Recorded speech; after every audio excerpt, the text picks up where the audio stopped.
ने कल मचे बवाल पर हैरान करने वाला बयान दिया है। एसएसपी ने किसी पार्टी के प्रवक्ता की तरह बवाल का पूरा ठीकरा बीजेपी पर ही फोड़ दिया। एसएसपी ने कहा कि बीजेपी ने मुरादाबाद में माहौल बिगाड़ने की कोशिश की है। बीजेपी उपचुनाव में वोटों के लिए ध्रुवीकरण की कोशिशें कर रही है। तो जहां एसएसपी ने ये बयान दिया, वहीं संगीत सोम जो कल हिरासत में लिए गए थे, उसके बाद उन्हें छोड़ दिया गया था। उनका ये कहना है कि बाकायदा ये प्रशासन है और अखिलेश सरकार है जो जानबूझकर उन्हें पहले हिरासत में लेती है और जबरदस्ती उन पर हमला करती है। सारी की सारी भारतीय जनता पार्टी के आह्वान से जो ये महापंचायत हुई, सारा का सारा बवाल उससे हुआ। सांसद यहाँ पे ठाकुर द्वारा में जहाँ से ये विधायक थे, वहाँ से बाई इलेक्शन होना है। उस बाई इलेक्शन को जीतने के लिए ये यहाँ पे ये दो समुदाय में टकराव की स्थिति उत्पन्न कर दें और उसका फायदा ले लें, इसलिए ये सब कर रहे हैं।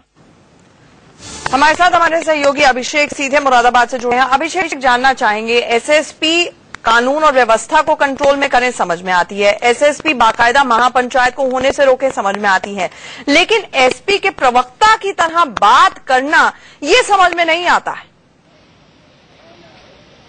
जी बिल्कुल आदन, चल हम सीधे रुक करते हैं। एसएसपी मुरादाबाद हमारे साथ है। आप बताइए, आपका सीधे तौर पर ये एलिगेशन है बीजेपी के नेता पर कि वो वहां पर जबरन पहुंचते हैं और अपने पैसे से वो वहां स्पीकर लगाते हैं। अभी इन्वेस्टिगेशन चल रही है, जबकि ये जो है शिकायतकर्ता ने शिकायत की थी, जिस पर हमारे डिस्ट्रिक्ट मजिस्ट्रेट के द्वारा एक जांच कमेटी बनाई गई। उस जांच कमेटी ने जांच की। जांच करने के बाद ये पाया गया कि ये 16 जून को ये माइक लगाया गया। माइक जो है एक वहां पे बीजेपी के सांसद सर्वेश जी हैं, उनके द्वारा लगवाया गया, जिसके ऊपर पंचायत गांव के लोगों के बीच में पंचायत भी कराई गई कि ये जो परंपरा के अनुसार जो था उसी के अनुसार रहना चाहिए।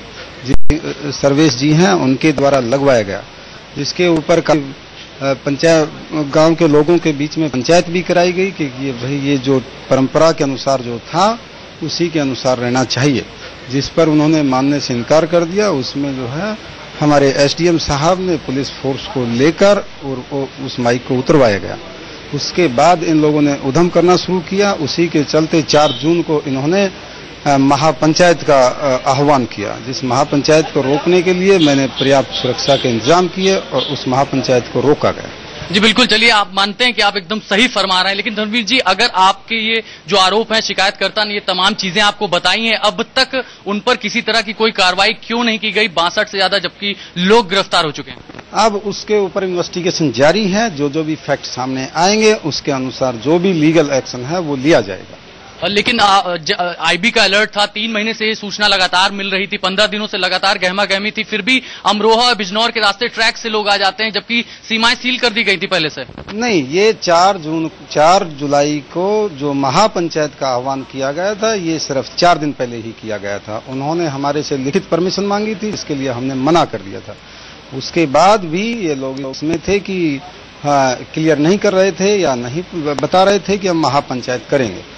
इसी के चलते यहाँ से मुरादाबाद का एक सिंगल आदमी भी इस महापंचायत में शामिल नहीं हुआ। इसमें कुछ अमरोहा के, बिजनौर के ये कुछ अपने जो है समर्थित लोगों को यहाँ पे बीजेपी के लोग लाने में ट्रेन से और यहाँ मौके पर नहीं लाए। उन्होंने 3-4 किलोमीटर पहले ही चेन पुलिंग करके वहाँ पे उतर गए और उन्होंने मोबिलाइज होकर वहीं पर, यहाँ सभा स्थल पर नहीं, यहाँ से दूर वहां पर ट्रैक पर बैठ गए और ट्रेनों को रोक दिया। लेकिन जिस तरह की स्थिति हो गई, इतने सारे लोग एक साथ शहर की सीमा में घुस आए, चाहे वो किसी भी रास्ते से आए हो, कहीं लगता नहीं कि कहीं ना कहीं जिला प्रशासन से चूक हुई है? कहीं ना कहीं नहीं, इसमें चूक नहीं है। शहर के अंदर नहीं घुसे। ये ट्रैक शहर से हटके, शहर से दूर है, जो कि आसपास सारे ईंख के खेत हैं, दूसरे खेत हैं। उन खेत में लोग खेतों से होते हुए वहां पे ट्रैक पर पहुंचे। तो बिल्कुल आपने सुना आंचल, इनका साफ तौर पर कहना है कि पुलिस प्रशासन ने कोई चूक नहीं की अपनी पीठ थपथपाने में, कहीं से भी ये बच नहीं रहे। लेकिन हम चाहेंगे आप ये सवाल इनसे पूछें कि एक लाउड स्पीकर को लेकर इतनी सियासत हुई कि मामला बढ़ते पे बढ़ता चला गया। क्या प्रशासन की जिम्मेदारी नहीं थी उस वक्त दोनों कम्युनिटीज को साथ में बिठाकर बातचीत करवाते और कोई बीच का रास्ता निकलवाते? और खासतौर से रमजान का महीना चल रहा है, बहुत सेंसिटिव हालात वहां पर थे। जी बिल्कुल, इसकी पूरी जानकारी पुलिस को पहले से ही थी। काफी सेंसिटिव माहौल था, पहले से ये लगातार मामला गर्माता हुआ जा रहा था, लेकिन बावजूद उसके पुलिस ने किसी तरह की पब्लिक मीटिंग करना वहां पे मुनासिब नहीं समझा। एक दो बार वो गए, बातचीत किया, लेकिन समझौता कोई नहीं निकला। अंततः कंप्लेंट की गई और जो महाशिवरात्रि से जब लाउड स्पीकर लगता था तो उतार लिया जाता, लेकिन इस दफा ऐसा नहीं हुआ। इस बार शिकायत की गई, एसडीएम की टीम वहां मौके पहुंचती है और उनके नेतृत्व में वहां से स्पीकर को हटाया जाता है। उसके बाद 16 जून को वापस बीजेपी के नेता कथित तौर पर पहुंचते हैं और वो वहां पर स्पीकर हटाते हैं और उसके बाद इस तरह की हिंसा भड़की। चल बिल्कुल अभिषेक, आप हमारे साथ बने रहिए। इस दौरान बीजेपी विधायक संगीत सोम ने समाजवादी पार्टी पर तुष्टिकरण आरोप लगा दिया है। सोम ने कहा है कि अखिलेश सरकार अपने कुशासन से ध्यान भटकाने के लिए इस तरह के हथकंडे अपना रही। उस गांव में दलित लोग रहते हैं और मुस्लिम लोग रहते हैं। दोनों संप्रदायों के मस्जिद भी हैं और मंदिर भी है। अचानक एक दिन पुलिस जाती है और मंदिर से वहां लाउड स्पीकर उतार लेती है।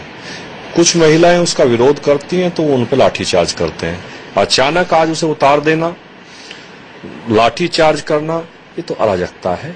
इस तरीके से क्या समाजवादी पार्टी तुष्टीकरण करके इस तरीके से लोगों का वो ध्यान डाइवर्ट करना चाहती है? जो यूपी में आज लॉ एंड ऑर्डर की प्रॉब्लम है और आज चरम पे बलात्कार, लूट, हत्याएं हो रही हैं। भारतीय जनता पार्टी के कार्यकर्ताओं को, नेताओं को टारगेट बना के उन पे हमले किए जा रहे हैं, उनकी हत्या की जा रही है। उन सबसे डाइवर्ट करने के लिए समाजवादी पार्टी इस तरीके के काम कराती रहती है। हम लोगों को वहां बुलाया था, हम सब लोग वहां जा रहे थे तो रास्ते में इन लोगों ने गिरफ्तार किया। गिरफ्तार करके ऐसी जगह की ले गए पुलिस लाइन में जहां टीन शेड पड़ा हुआ था। 6 घंटे गर्मी में उसके नीचे बैठाए रखा, वहां पानी तक के लिए किसी ने नहीं, गर्मी इतनी थी। तो ये तो एकदम मानवता के खिलाफ सब काम कर। टीवी वालों ने जब आप लोगों ने ये खबर चलाई कि गिरफ्तारी की, तो शायद वहां के लोगों ने फिर पुलिस के साथ कोई झड़प हुई है। उसके बारे में मुझे पूरी जानकारी टीवी के माध्यम से ही पता है, वैसे नहीं पता। 3-3.5 सालों में समाजवादी सरकार ने अराजकता, गुंडागर्दी, दंगे, फसाद, इसकी एक रिकॉर्ड कायम कर दिया है। और ऐसा शर्मनाक रिकॉर्ड जो कि देख करके भी बहुत अफसोस होता है। एक के बाद एक सांप्रदायिक तनाव, सांप्रदायिक दंगा कहीं ना कहीं हो रहा है।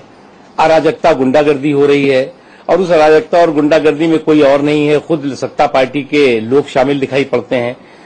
उसके बाद अगर उसको रोकने के लिए उस पर वहां के लोगों के सरोकार के लिए कोई काम होता है तो उस पर जो है वो पुलिसिया जुल्म होता है।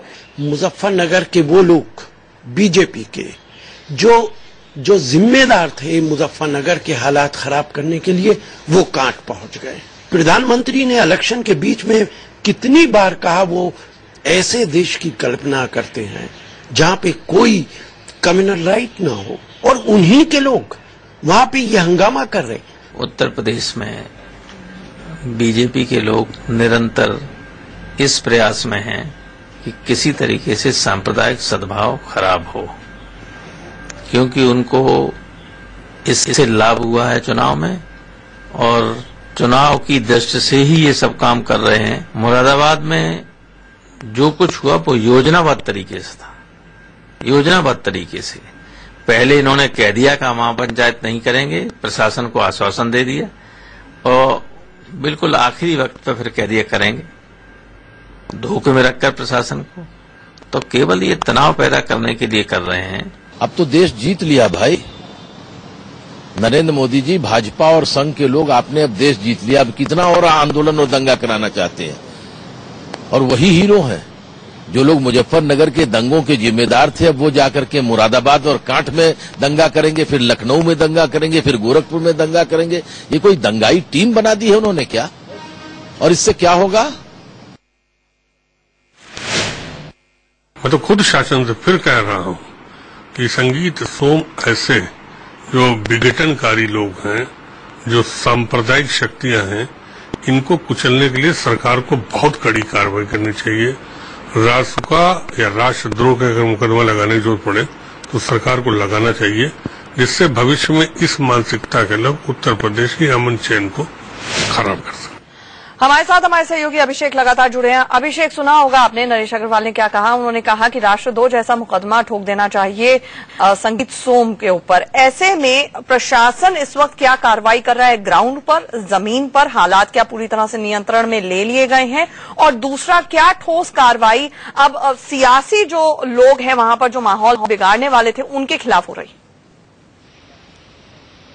देखिए आंचल, यहाँ के हालात पूरी तरह से कर्फ्यू जैसे हो चुके हैं। यहाँ पूरा इलाका जो है वो छावनी में तब्दील हो चुका है। लगातार मीटिंग ली जा रही है।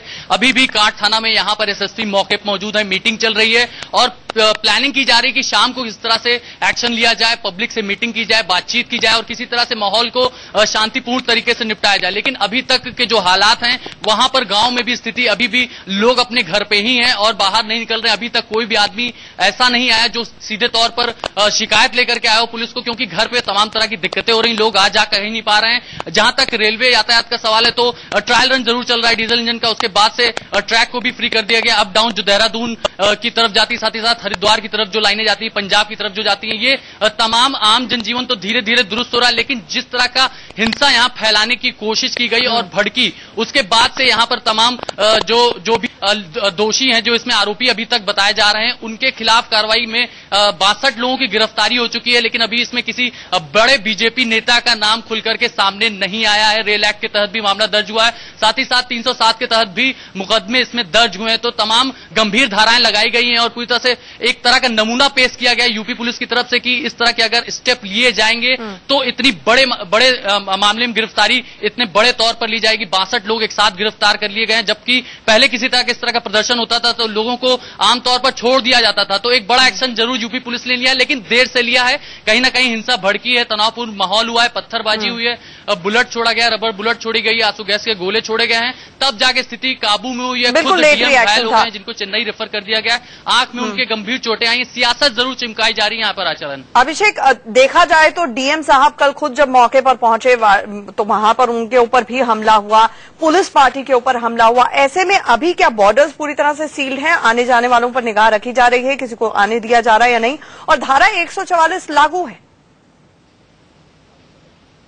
जी बिल्कुल आंचल, अभी भी धारा 144 लागू अभी चल रही है और कब तक लागू रहेगी इसके बारे में अभी तक कोई सूचना फिलहाल नहीं मिल पा रही। जब तक की स्थिति पूरी तरह से शांत ना हो जाए, यहाँ पे माहौल जो है वो भी अभी तनावपूर्ण ही कहा जा सकता है, क्योंकि लगातार पैरामिलिट्री की फोर्सेज यहाँ पर दौरा कर रही, मुआयना कर रही, जायजा ले रही कि कहीं भी किसी तरह के उपद्रवी वापस फिर कहीं भी किसी तरह से ना आ जाए, चाहे वो ट्रैक के रास्ते हो या दूसरे सड़क यातायात के जरिए यहाँ ना पहुंच पाए। तमाम जो सीमाएं हैं वो सील कर दी गई हैं, चाहे वो अमरोहा बॉर्डर हो, बिजनौर हो या दिल्ली के तरफ से आने वाले जो भी लोग हैं उनको इस खास तौर पे गांव में घुसने से पहले ही एक थाना पड़ता है जहां पर रोक के। ठीक है अभिषेक, आपको रोकना चाहूंगी। हमारे साथ लक्ष्मीकांत वाजपेयी जी जुड़ गए हैं, बीजेपी के वरिष्ठ नेता हैं यूपी से। लक्ष्मीकांत वाजपेयी जी, सबसे पहला सवाल, एसएसपी ने डंके की चोट पर कहा है कि बीजेपी वहां पर माहौल बिगाड़ने की कोशिश कर रही है, सोची समझी रणनीति के तहत इस पर सियासी बवाल खड़ा कर रही है। आपकी पहली प्रतिक्रिया? एसएसपी समाजवादी पार्टी का कार्यकर्ता है, कप्तान कम है, और ये इसकी छवि आज से नहीं बरसों से बनी हुई है। मैं कप्तान से पूछना चाहता हूं कि 9 दिन से काट का बंद था, इन्होंने क्या इंतजाम किए? एक माह अगर बाजार बंद था तो कोई तो बातचीत करके कोई। लक्ष्मीकांत वाजपेयी जी, आपकी आवाज थोड़ी सी कट रही है, चाहेंगे अगर आप थोड़ा सा मूव कर सकते हैं तो करें। सवाल ये भी उठता है कि सीधे तौर पर वरिष्ठ नेता बीजेपी के और वहां पर जो एमएलए हैं, संगीत सोम भी वहां पर पहुंचने की कोशिश कर रहे थे, सांसद साहब वहां पर पहुंचने की कोशिश कर रहे थे। एक बात बताएं कि अगर हालात कहीं पर नियंत्रण में नहीं है, अगर लाउड स्पीकर को लेकर पहले से ही जो पूरा का पूरा गांव है वहां पर तनाव जैसी स्थिति है, ऐसे में काम क्या आपको नहीं लगता राजनीतिक दल का भी होना चाहिए, सुलह समझौता कराए, कम से कम पीस, किसी तरह से शांति वहां पर बहाल हो, जबकि हम तस्वीरों के जरिए देख सकते हैं किस तरह का बवाल कटा कल। लगता है हमारा संपर्क टूट गया है लक्ष्मीकांत वाजपेयी जी से, दोबारा रिएक्शन लेने की कोशिश करेंगे उनसे। यहां पर रुकेंगे एक छोटे से ब्रेक के लिए, आप कहीं नहीं जाइए, बने रहिए हमारे साथ।